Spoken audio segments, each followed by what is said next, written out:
everyone. Welcome back to But What Will People Say? I'm your host, Disha Mazepa, and this is a podcast about South Asian interracial relationships and so much more. Hey guys, welcome back. Thanks for your patience with this week's episode. A little heads up, the show is going on hiatus after this week until September. Yes, that is the longest break I've ever had. It's also the most intentional. We have a plan for the summer, sort of. I'm going to explain it more in like a quick follow-up episode I'll do next week, but it's not going to be like my typical guest-based episodes like I do right now. So that's why I'm giving you guys a heads up. Don't worry, if you get Happy Mail, you will continue getting it in July and August, and that's pretty much where you're going to find out what's really going on, and I'll try to fill you guys in with anything important being updated. But there's a reason for the pause. It's a very intentional decision. It's the first real break this show has gone on besides like occasional holiday breaks or teachers on vacation or like the pandemic started. Glad we're coming out on the other end of that. Very exciting. So yeah, just if you want more information about it, you can tune into next week and I will explain a lot more, but I don't want this to be the world's longest intro. Also, this is your last week to subscribe to Happy Mail if you want to get it in July. So remember, whichever month you subscribe in, your subscription doesn't start till the following month. So you have until the end of June to subscribe for July because it kind of starts at the first of every month. That's how I get like the little updated lists of subscribers. So yeah, if you want to subscribe, you can subscribe to my newsletter, Happy Mail, at patreon.com/BWWPS. Okay, let's get to today's episode. My guest this week is Vaishali. She is the creator of Sanskar Teaching. I'm sure some of you have heard of her. She owns a language learning platform for children and adults to learn various South Asian languages. Hindi, Gujarati, Punjabi, you name it, they teach it. And they do a really incredible job. And she also does a lot of educating on our culture. Why do we do the things we do? Why do we celebrate these holidays? Why do we have these traditions? What's so important about these things? I think a lot of us grew up just being told that like when you go to the mandir, this is what you do, and no one explained why. And then we usually sat at weddings not knowing what the hell is going on. And so as we've gotten older, luckily I've been to some weddings where they do it in English, and I'm like, wow, this is really beautiful. This is so meaningful, and I have all this newfound value for my culture. And I know it's very trendy to be South Asian right now, so maybe that's part of it. But she does an incredible job on her website and through her company, Sanskar Teaching, teaching young South Asians and non-South Asians about language, about culture and tradition. And she also, I think for us, those of you who are in interracial relationships, a big thing a lot of us think about and worry about losing is language, right? Our partners don't speak our language. So now what do? She has created this amazing platform where she teaches lots and lots of biracial families the different South Asian languages and cultures, and sometimes it might be a nice way to even get our partners involved and they can learn a little bit along with us. So I was really excited to have her here. She was awesome. She's super sweet. Check out her website. Everything is linked down below in the show notes. Okay, let's get started.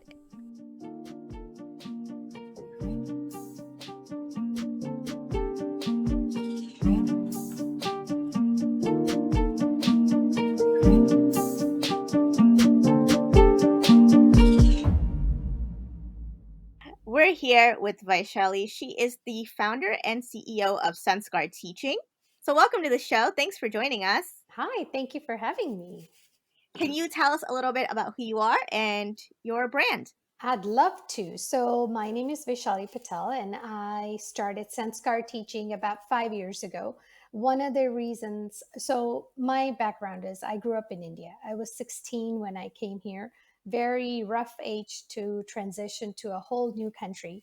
I grew up in a Gujarati medium school, so I didn't learn English at all. I didn't know English at all when I moved here. And I went to an all white school. So I was the only person that looked different. And so that whole transition was a little rough for me. And I wanted so badly to assimilate in my new world that I didn't want to have anything to do with anything that is Gujarati, Desi, Indian. So I stayed away from anything cultural for a long period of time. Then I had my kids. I got married and I had my kids.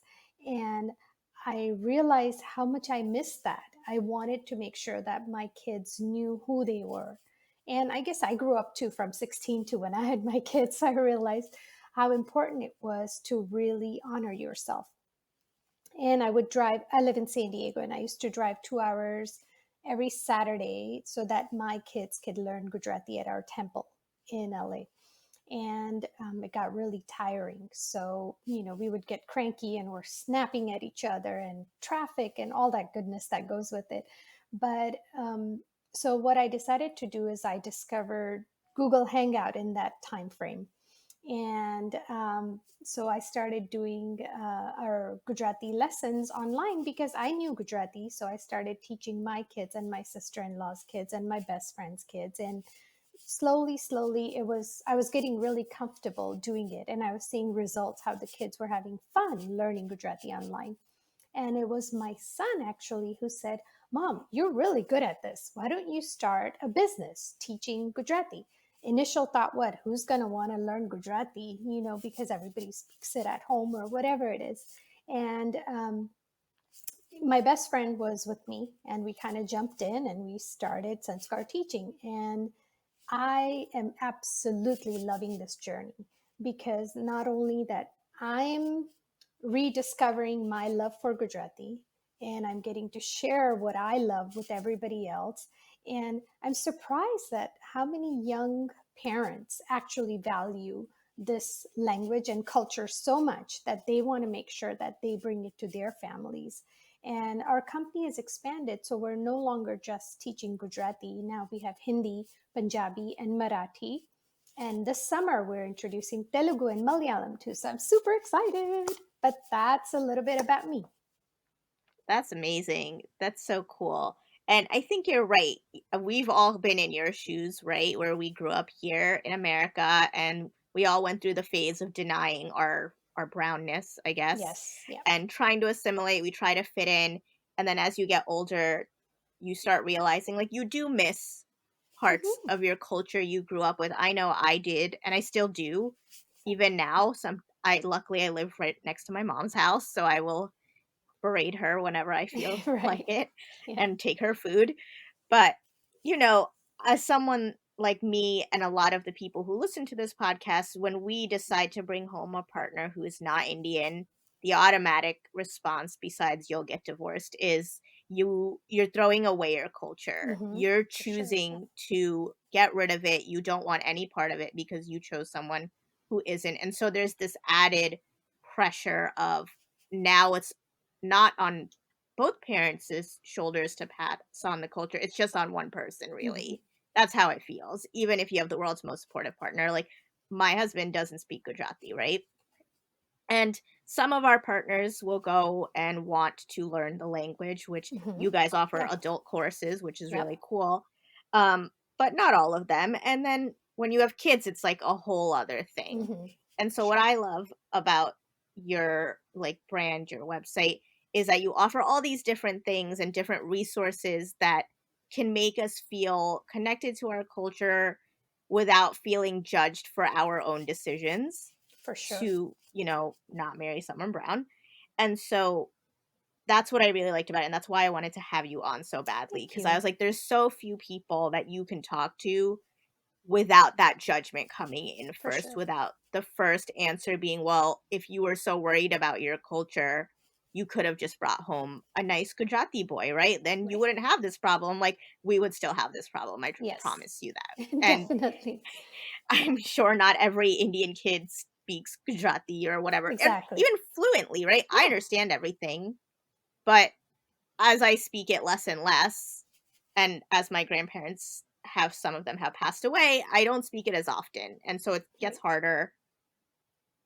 But what motivated you to get this business like really off the ground? Because in our culture, we're not really raised, especially as women, to like think of a business idea and then actually do something about it. Right.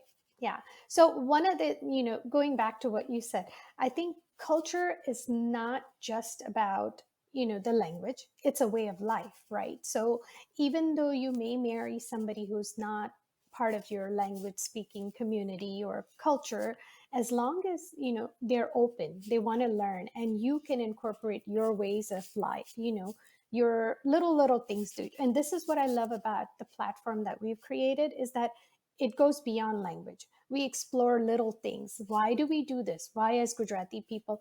Because we're that generation that we want to know why. And our parents' generation was more like, well, everybody else had been doing it, or we were told to do it, so we never questioned it. We just did Yeah. it. So I like this idea of being able to explore this and share it with people, so now you value doing certain things because you know the reason behind it, not just because your parents made you do it. So learning the value and the importance of it. And for me, my family has been my biggest supporter in starting this whole venture. So when I first started, my husband helped me come up with the name. He designed the logo. He's not on any social media, so the chances are he may not even know about this podcast. But he drew out the logo, which is a swan, which has to do with language and knowledge. And I live in an extended family, so my in-laws are super supportive. So my mother-in-law will create a recipe and she'll say, "Oh, would you like to take a picture for Sanskar Teaching?" Or my father-in-law will say, "Well, I found this article and I think your students will really love this." So having a support of my family and knowing that what I'm about to do is important and it's valued, even if I can make a difference in, 2, 3 people's life, or 2, 3 families will learn to appreciate this, it's all well worth it.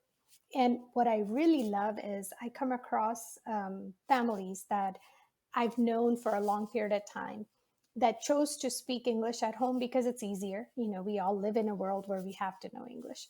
And, but I see them, they're young kids, when they come home and when they're in their small space, their safe space, they talk to each other in Gujarati or Hindi.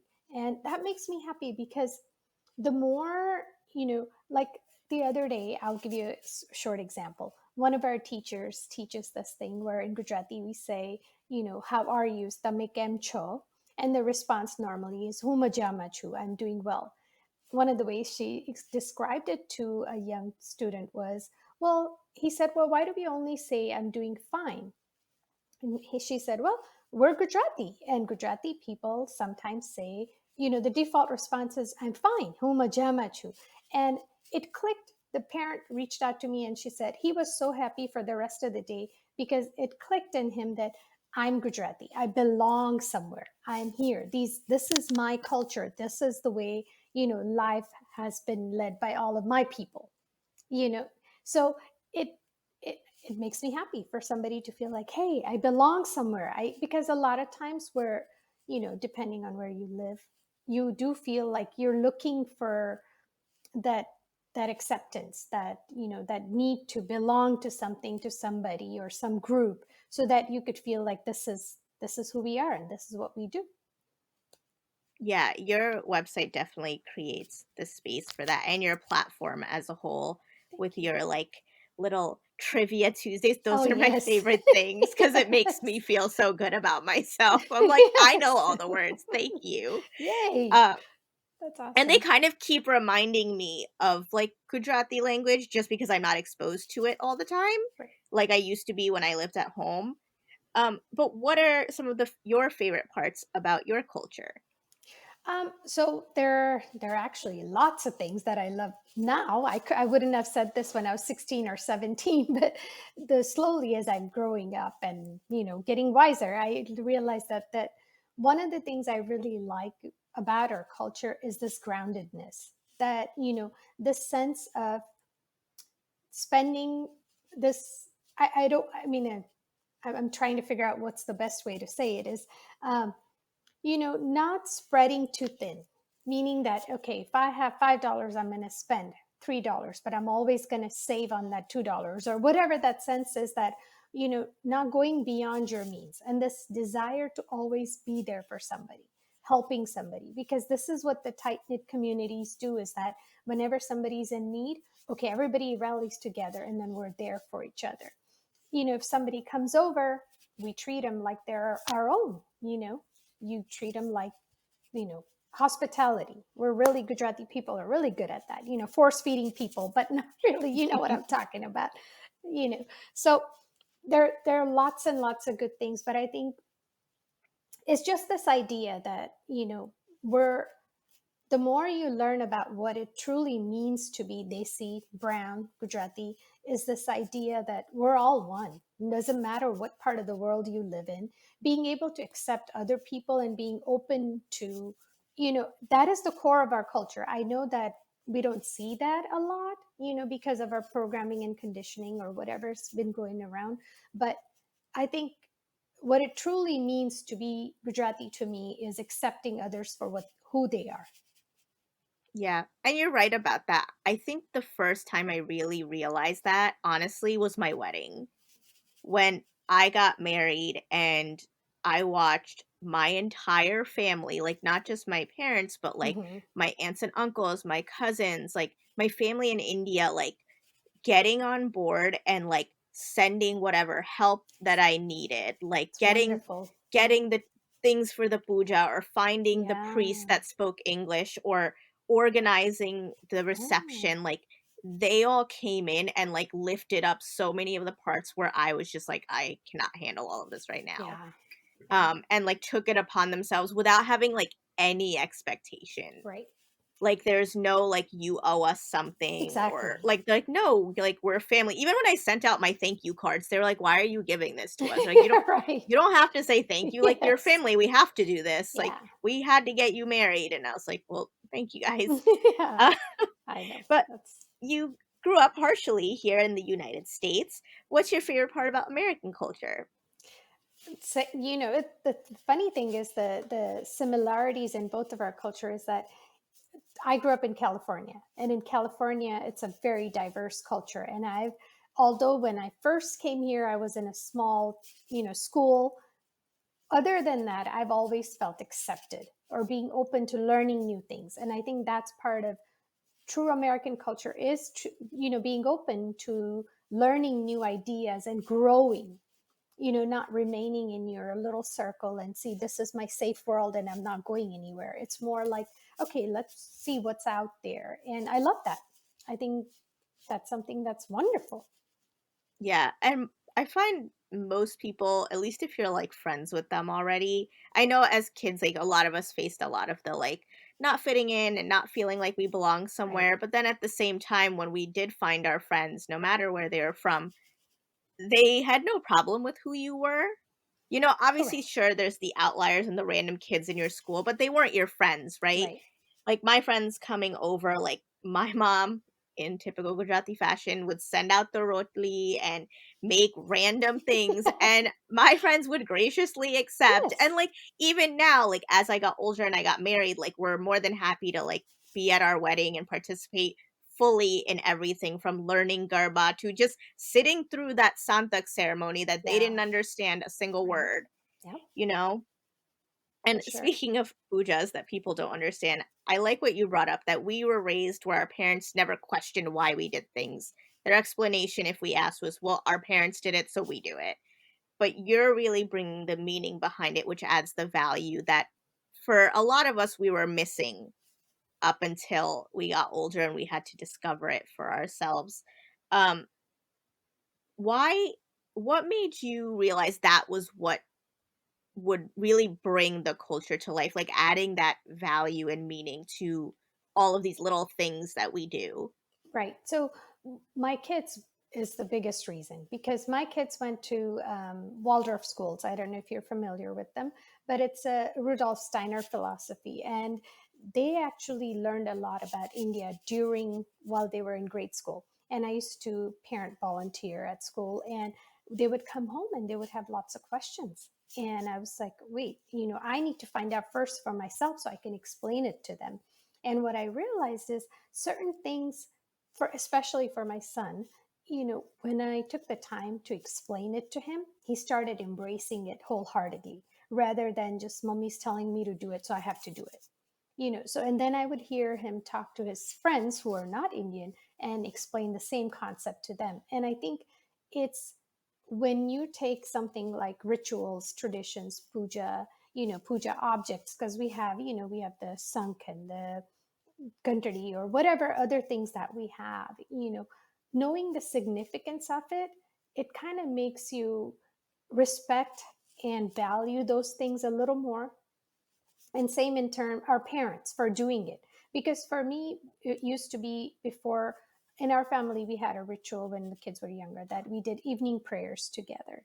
And when my father-in-law and mother-in-law would sit down, I'd be like, why are we doing this? What's the point of any of this, and that got me thinking that, okay, there are a reason why they do this. This is the end of the day. Now we ground ourselves, and this is our family time, because we're so busy living here. The kids are in their activities, parents are working, we're running around all day. This is one time of the day when we're all together. And I love doing this. I love being able to write blogs about this. If you've not, I think you already have, but our website has extensive blogs for not just the puja items, but traditions. Like Gujarati baby showers are very different than traditional Indian or traditional American baby showers. We have specific, things we do for Shrimant or God Bharai or whatever we do, and they all have a reason behind why we do certain things. So I love exploring this as much, as I love sharing it. So it's fun.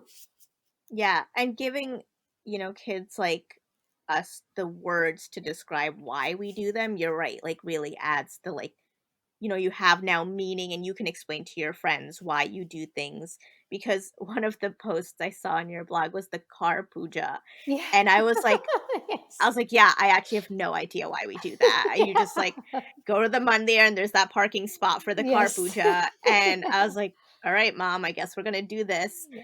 Um, and even to an extent, it's nice being able to take the initiative to figure out why we do these things and have the resource for it. Because I know sometimes my parents have almost like, with that mentality of you just do it because you're supposed to, never passed on why or how, and then have almost given up in that, like, when I bought a car, they were like, oh, you don't have to do it. And I'm like, well, I want to, I just don't know what, like, Mm-hmm. why or how or where do we begin here.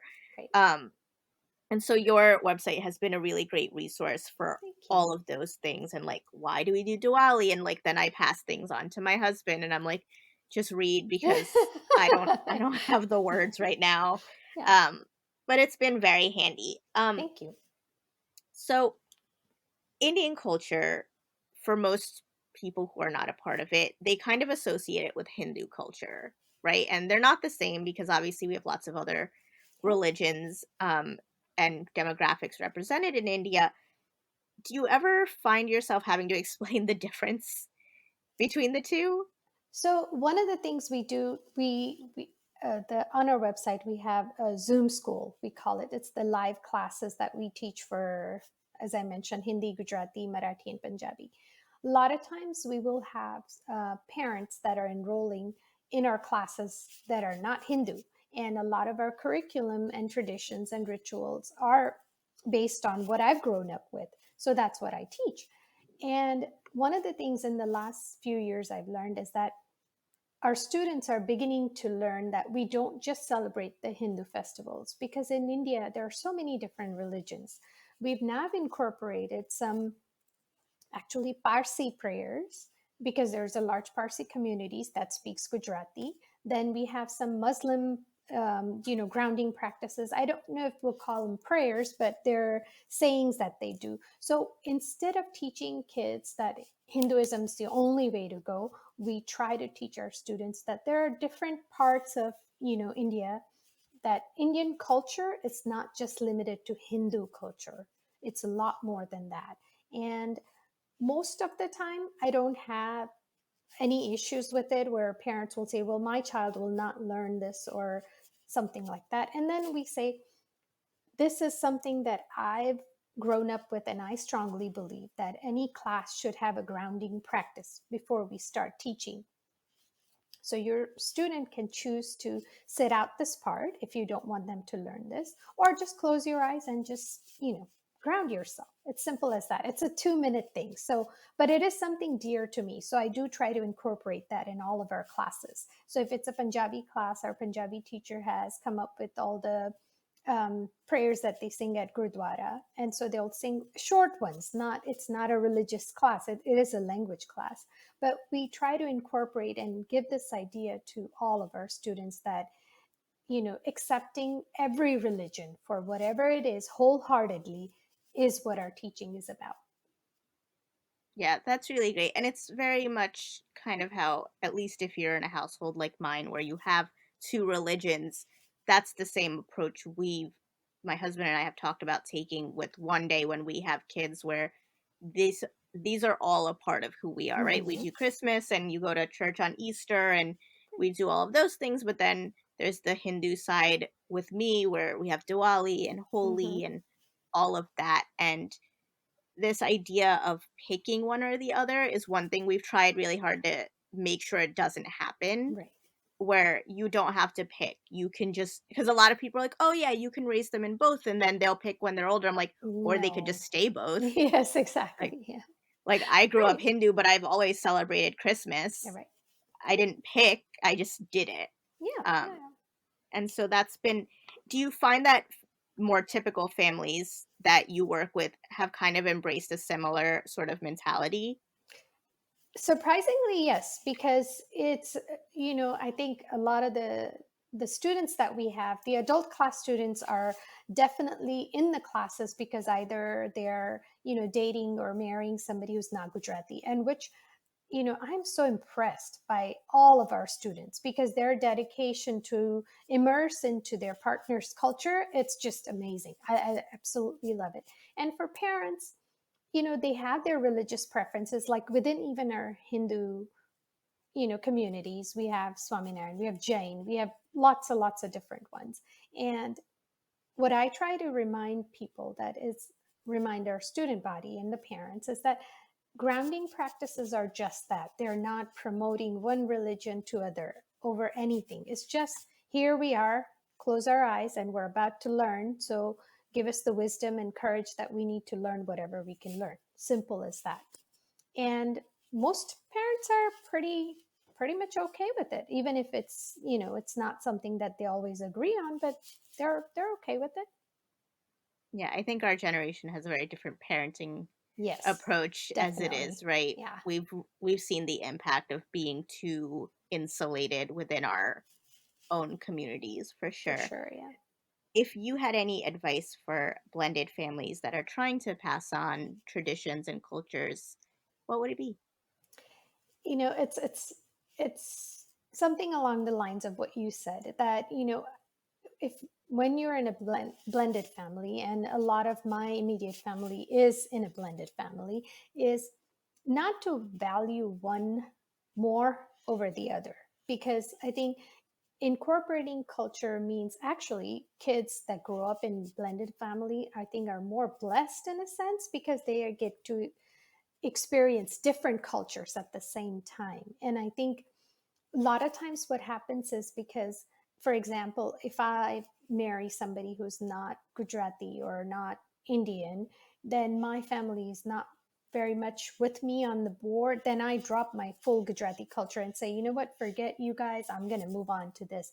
I don't think that's a good idea. I think because you grew up a certain way, and valuing your background, your culture, your tradition, and your value system is as important as your partner's.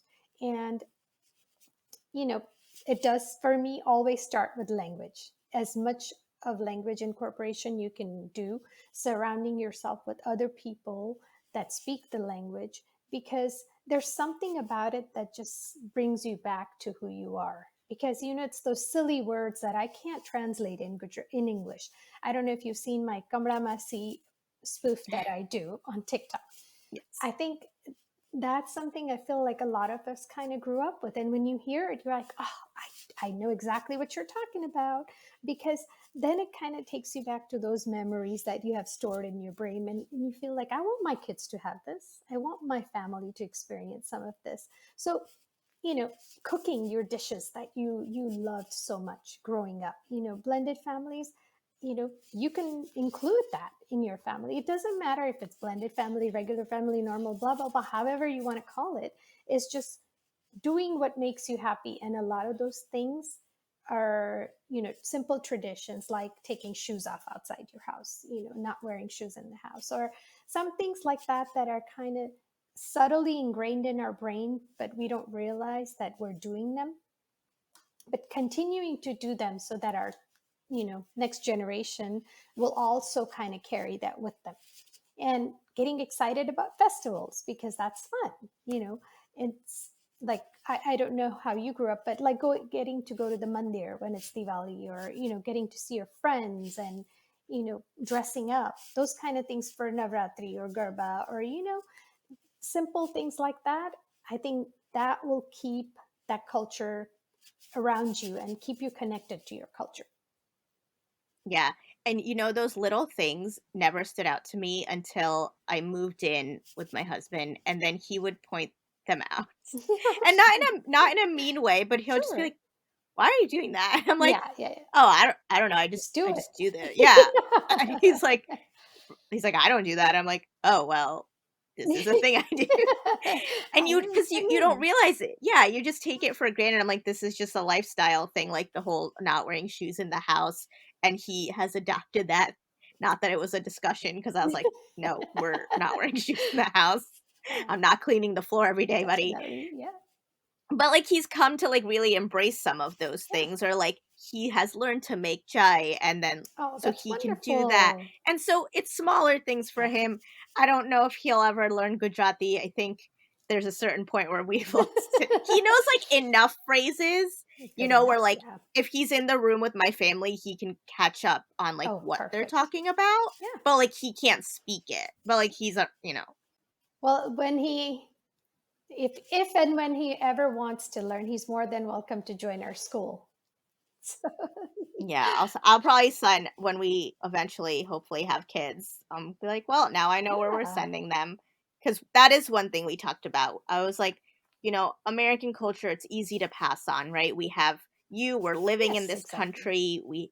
It's just Hmm. by default will be there. But the Gujarati stuff, I'm like, we're gonna have to take the Yeah, initiative on for that sure. one. And so we've already talked about those things. We're like, yeah, we'll send them to like some form of like Hmm. Gujarati or like Indian school, because the thing with that though, what was so tricky, and again why I wanted to have you on, is so many of them are either hyper religious or extremely conservative, or just like much more focused on proving how Indian they Yes. are Yes. and not allowing in any of the American part. And I'm like, my kids are going to be Right. half white. And I don't want to put them in a room where they are made to feel like they are Hmm. somehow less Indian than the other kids. And your platform has been so great about just being like, no, we're all of Yes. these things. And like, you don't have to be Not at 100% all. Gujarati to be in this room or learn this language. And so I really Thank appreciate. you. Yeah. A lot of our parents actually that are part of our, their kids are part of our school, but the parents are actually learning along with the kids, which is kind of fun. And one of the reasons that, you know, my son encouraged me to start this online platform was that our traditional school was like what you said, very conservative, strictly right away it's fully immersive, so the kids were lost because it's only Gujarati and they had no idea what was happening. And one of the things we do is we bring Gujarati or Hindi to them via English, which is what they are familiar with, and making it more fun, having them, one of our fun homework exercises that they have to talk to their dada dadi or nana nani, which I love. They have a script and they have this typical phrases that they kind of say again and again, and they kind of sinks in, and they're like, oh, okay, now I can have a basic conversation with grandparents. And ultimate goal is, not all of our students are going to read, write, and be completely fluent in Gujarati, but we want to make sure that they have confidence when they're talking to somebody in Gujarati, that they're not shy. Because I've seen it, at temples and places where some kids just sit on the side because they feel like they don't know enough, or they don't want to talk in Gujarati. Whereas the practices and exercises we make them do in our school makes them feel like I can do this. Doesn't matter how I always say bangi tutu or broken it is, just say it. It doesn't matter how gamariyu or sudd it is, how ghetto it sounds or how proper it sounds. You just want them to start talking. And I love that, we've been blessed to create a YouTube channel that, has constant resources that we're putting out, stories and songs and prayers and things that people can listen to. Our Instagram is also that, we have Pinterest boards, we've got Facebook, we've got our website, and it's been a blessing to be able to do this work. Yeah, and I think you're right? Like you're giving kids, like you said, the confidence in their own ability and meeting them where they are. Because, sometimes I think that as kids of immigrants who grew up here, and I was sent to some form of Hindu school or Gujarati school, and it was very short lived. And just out of just sheer like you said, I don't know what's going on. Mm-hmm. And they weren't really taking the time to explain things. And then when you went out in the real world, you were insecure not only in like your everyday going to school, you were also then insecure in your group of Indian kids that you had to see every Sunday at the mandir, Right, and were exactly. like, and then we're left in this awkward middle where we didn't feel like we belonged Mm-hmm. anywhere. So then sometimes I wonder, is some of our resentment towards like Americans, I guess, today placed in part to just not feeling like we belong anywhere, because that's kind of what it seems like. Yeah, no, you're so right. That's it. And part of the, reason, it's because when you're going to these traditional schools, you're always going to have some family that are, extremely traditional, and the kids already speak so fluently, whereas some of the kids, and as going forward, some of the kids that are in blended families, they may have never heard a word of Gujarati, and because their parents have the desire to bring it to them, we try to make sure that every student feels like they matter. Teachers, we keep our class sizes very small. Like the preschool class sizes is only 7 kids per teacher, so we make sure that the kids and the teachers are connecting. And you know this idea of belonging, it's a bigger concept. And I think because of where we live and the world we're in, it's nice to be connected to your roots. So that, yes, I'm Gujarati, so I belong, in this Gujarati community. But I also live in America. I'm an American. I live in this world. All of us are in this together. But finding these little spots, it takes time. And we start with that little one that, you've kind of grown up with, you're born with, Yeah, definitely. And then it turns into us defining what American is, right? Because growing up, if you said you were American, it was almost like, oh, okay, we get, like, Yeah, there was judgment. for You couldn't sure. say that you were American. Oh You would yeah. get judged. You had to say you were Gujarati Mm-hmm. or you were Indian. And even if you said Indian, you got judged, right? It's like, well, where in India? Because you can't just be Indian, Correct. Yeah. right? Yeah. We love categorizing Ah, all of our yes, we people. do. And we group them, and then it's like, Oh oh, my what religion gosh. are you? Oh, And then where in Hinduism do oh, you yep, fall? yep. And I was like, oh, I don't Yeah, know. yeah. Unfortunately, yes. Yeah. Yeah. And, I grew up where my parents tried really hard to put me into dance. Mm-hmm. That's how I was introduced to our culture, and which was the best method that my parents found. And it worked out well because I really, really enjoyed it. Partly because all the other kids in the room had parents with the same mentality where they're like, this is our attempt to culture our children. Yes. And we were all a bunch of like brown kids who didn't really fit in with the Mm-hmm. other brown kids, but we all really worked well together. And so for 10 years, that's what Wow, I did. that's And it fantastic. has been the biggest connection I have to my culture. And, even when I got married, like Michael did the reception dance and he surprised me and learned the Oh, whole routine wonderful. with my cousins.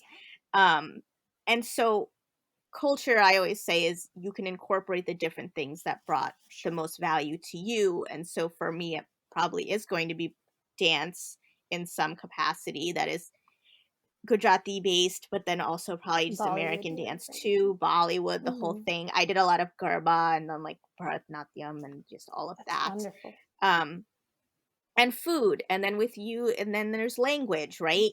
And so incorporating all those different pieces is the best that we can do, right? For sure.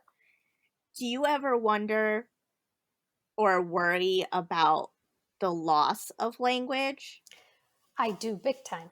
I think one of the, you know, so I go to India every other year. In the last 10 years, I've done that.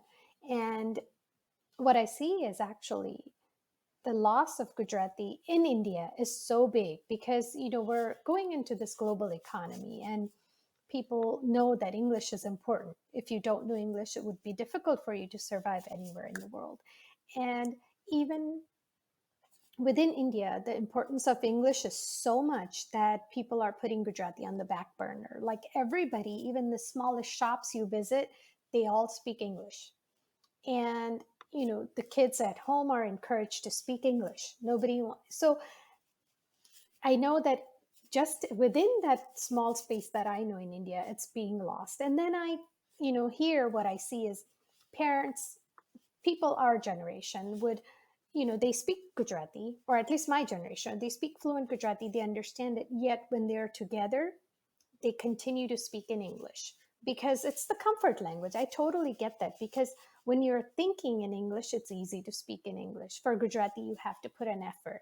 It takes a little for any other language that you're trying to speak. And what I hope to do is that change change this idea that speaking Gujarati is, or speaking your native language is not only important for you for your generations to come, but there are certain values, certain things that you learn in your language, it cannot be translated. So to get the full value and a full gist of something, you're going to have to know a little bit of the language. So you could kind of get, what I'm trying to say is that you can Yeah. get the most out of it. And I'm hoping and praying that, this effort, the small effort that we're trying to make, it, you know, does a little bit in preserving these native languages that I think outside of India are beginning to see it a lot more than people in India are seeing it. And I'm sure it's shifting there as well. But my effort is that Gujarati will never get lost. Yeah, definitely. And you always note that with languages, like you said, there's such an indicator of culture because of the words we use to Mm-hmm. talk about things, right? Like you always see those little like Instagram memes where like in this country they have a word for this very Mm-hmm. specific feeling Right. or this very specific experience. And then when you try to translate in English, we don't have a word for it. And one thing I struggle with is having the same level of nuance when I speak in Gujarati. Because even though it was my first language and I was born in India, over the years, I've lost quite a few words, or sometimes I just like can't find Sure. them to describe what I'm feeling Mm-hmm. because I have so much more nuance in English now. Um, and so I guess in those moments, what do you do when you feel like you're losing those pieces, but then you don't know how to find them either? Yeah, I mean, I don't really have an answer for that. I just think that sometimes it is, even if you knew the language very well, Gujarati is something that even in day to day Gujarati, even people that live in Gujarat, certain words are not used in Gujarati. For example, we don't really say I love you to our parents or children often. So many times, yeah, "હું તને પ્રેમ કરું છું" would be Gujarati, but it sounds so strange because you don't hear it. Yeah. So it's certain things. And this is something I tell our students as well, is that it is okay to incorporate certain English words into our day-to-day Gujarati, or because they're just become part of it, and it's easier to describe and express yourself if you include certain things. Some things, that I mean, it depends where you are and whatever languages you can gather to express yourself, because in that moment, the point is to express yourself. Yeah, for sure. And I love that you make it okay to mix both of them, Totally, yeah. right? Because I remember growing up, it was just like, no, like you either say Gujarati or like speak in Gujarati or you speak in English, but like mixing was where you got judged, right? Mhm. Where if you didn't find the right word or you threw in a word in English, that it was like, oh, you don't even know Gujarati Right. anymore. I'm like, I do. I just don't know what the Gujarati word. Yeah. My cousin the other day was like, how do we say awesome in Gujarati? I'm like, I don't think we say Yeah, awesome, exactly, but right. he found it. Yeah. Yes. I don't know where he found it. Yeah, I mean, there are dictionaries and things you could look up, but the reality is that in the moment, it's okay to say that, "મને બહુ સરસ feeling થાય છે," or "I feel awesome." You're not gonna you. It's okay to say the word awesome if you don't know what the Gujarati word for it is. Well, what are some of your favorite resources that you guys put out there? Because you have so many. You have like gift guides and blog posts and online courses. What are some of your favorite things that you've created? So, one of the things that I'm very proud of, and I think it's one of the most useful tools in learning Gujarati, is our Essentials Basic Gujarati video lesson course. It's a self paced course. And this is where I started.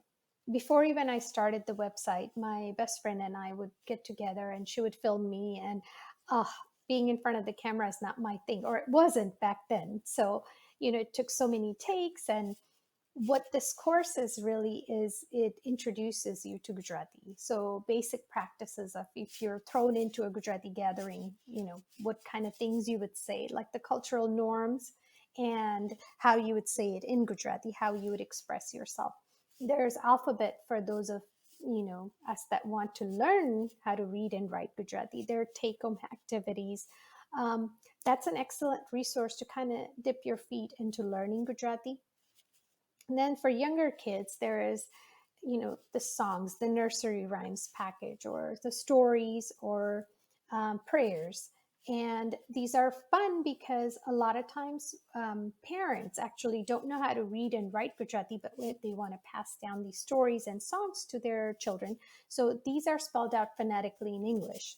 So if you're reading Tame Kem Cho, it says Tamekemcho.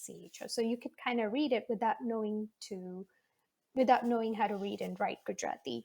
Um, our blogs, I haven't been able to write one in a long time because I've been busy with the curriculum creation.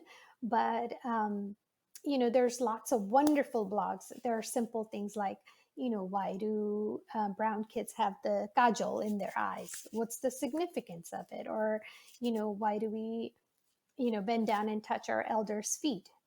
So these are simple things that, when you read these blogs, you're like, that makes sense. This is why we do what we do. Our Instagram, I mean, I'm on there all the time. The stories on Instagram is what I love. And the Kamra Masi spoof, because I started this new series. It's called Learn Gujarati with Kamra Masi, because what happens with a lot of Gujarati speakers is that there are two different types of Gujarati you hear. One is the proper Suddha Gujarati, and then the other one is more, I would say, I mean, I don't want to say ghetto, but something that sounds very rough. And people my age, I've noticed, don't speak the language because they feel like it sounds so rough. I don't know how to speak the right way. But the reality is, I think the point of any language is communication. So if you can use the rough Gujarati, the broken Gujarati to get your point across, do it. It doesn't matter how it sounds, how, imperfect it sounds. And Kamra Masi is my alter ego that I come out, with. It's that Guju mom that does the rough things like "Tane kidhu હતું, tane ભાન નથી પડતું," things like that. And I love creating those. I think those are fun, comics, things that you can learn in Gujarati. And then, Gujarati, again, foods, the recipes that I create, because I'm gluten free and vegan. So I love, sharing these recipes that I have to try out for many times, because one of the things I missed the most being gluten free was my rotli, which is all made out of wheat. Well, I did it for so many years, and then finally came with this wonderful roti recipe that actually fluffs up like the regular roti, and it's the quinoa flour and oat flour mix that I do. Love it. Then my cha is something I have to have every morning. And again, that takes milk. So that took a while to find my perfect vegan chai recipe, which I did. So, these are different resources that are personal to me and how things work in my life that I love sharing. Yeah, and I love that you combine that, right? Like you can have gluten-free or Totally. vegan Indian Oh, food, and yes. because, that's another thing, right? With food, people associate culture with food. And then if you try to make it too fusion, then are you losing it? But are you keeping it? And that's a whole other argument. Yeah. Um, but yeah, because we're obsessed with dairy. We Yeah. put milk in Oh, everything. yes. All the mitai in all Hmm. of the world Yep. is based in all of that. But yeah, to fit your lifestyle and your needs, and that's okay. And you're still preserving your culture in the way that works for you, the same way, Michael and I will do sometimes, and eventually will do. He cooks with like a lot of Indian Yeah. spices, and he's definitely not a vegetarian. And but he loves using it on, like, he'll make ribs, and like his dry Sure. rub has garam masala in it. Yeah. And I'm like, wow, you're like almost brown now. Yeah. And he'll throw out he has picked up those, like, the kamramasi, like, random sayings he has picked up from my Oh, mom. fun. And so he'll randomly walk around the house, be like, "Oh, Bhagwan," Oh, and that is just so keep going like, I'm like, sweet. "Oh my god, what's happening?" I love it. That's awesome. But, for us, it's like those are the little bits of our culture Yes. that he's picked up and that I'm sure will pass on somewhere. Yeah, for sure. And it's not gonna be perfect, but that's okay. Yeah. Yeah. Yeah. If you could leave our listeners with one piece of advice or some words of wisdom, what would it be? Again, I'm going to go back to what I've said earlier is being, I think, really connected to your culture truly means that you don't own this culture, share it with the world, be open to learning from others, that your culture, whatever gifts that you've been given or whatever small, little knowledge that you have, allow others to see it with an open mind, and just like that, embrace them with an open mind as well. Perfect. Beautiful. And if people wanted to find you online, where can they find you? Our website at sanskarteaching.com, Instagram at Sanskar Teaching, YouTube channel, which is amazing because I love going there all the time. It's at Sanskar Teaching, and our Pinterest board or Facebook. Anything you can find at Sanskar Teaching, and all of our digital courses are on learngujarationline.com. Perfect. So if you guys need any of that, it will be linked in the show notes down below. And thank you so, so much for being a guest. It was a pleasure. Thank you so much for having me. This was so much fun talking to you. Thank you so, so much for tuning in, guys. Thanks for sticking with me these last 18 months of But What Will People Say? I will be back in September. If you or someone you know would like to be a guest, you can email bwwpspodcast@gmail.com. Make sure you leave us a review on iTunes. I ask this every week. Maybe one day I'll stop, probably not. But